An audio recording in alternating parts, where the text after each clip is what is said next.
最近一段时间的这个天气真的太不好了，经常都在下雨。昨天晚上又下了雨哈，所以说这个工作非常难的开展。今天已经开始铺钢筋打地坪了，钢筋的话铺的是6毫米的，间距是200。在打地坪的下面，我买了一点这个薄膜来铺设，主要是防潮。厚度的话是国标的11丝，就是0.11毫米的。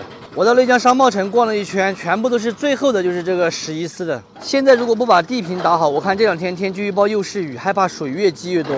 现在这里面就有一点点积水，打好地坪过后啊，薄膜下面的积水它应该会慢慢的自己渗走。到处都是这种矿泉水瓶子哈，我先把这些垃圾全部都捡一下。隔壁邻居家也开始做地基了，他这个地基和我们是一样的，全部都是在硬石头上面。这边宽一点的地方的话，就是用挖机在破。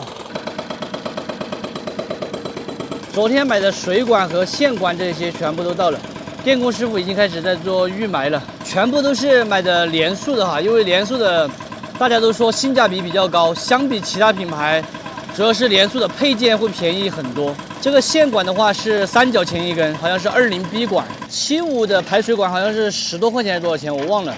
然后联塑的加装 PPR 水管25，然后是3.5毫米厚的，好像是7.5块1米，一根的话是30块钱是多少？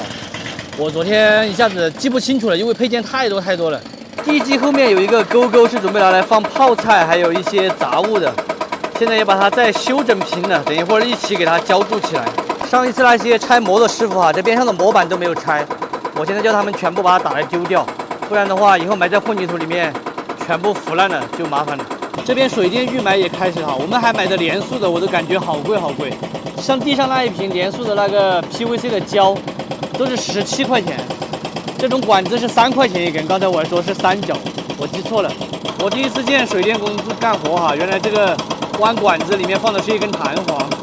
商会已经到了哈，马上就要开始浇筑了。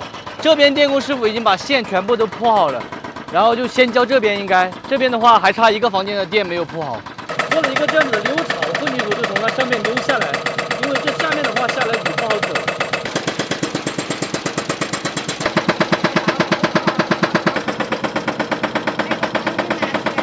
本来我是说这个钢筋下面给它垫一下的，结果师傅们说直接在浇筑的时候这样子把它抬起来，下面就有保护层了。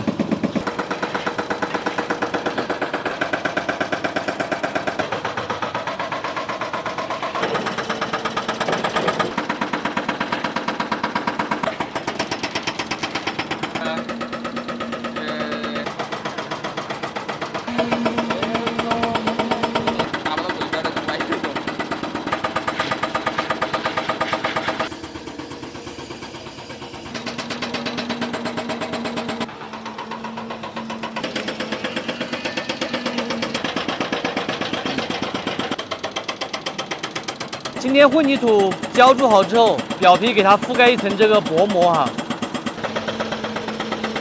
我们的电工师傅啊，江哥他考虑的还是特别周到，包括一些我们没想到的东西，刚刚他给我们提了，我觉得真的特别的有用，尤其是对于我们居住来说的话，真的太有用了。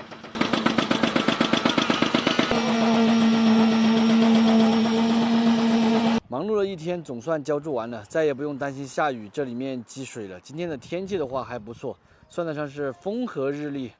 本来天气预报说的是阴转小雨的，没有下雨。现在又把这些东西全部都拉走了，接下来又要换钢筋工和木工了。我们小熊也戴着一个草帽，你怕晒黑了吗？哇哇，是不是？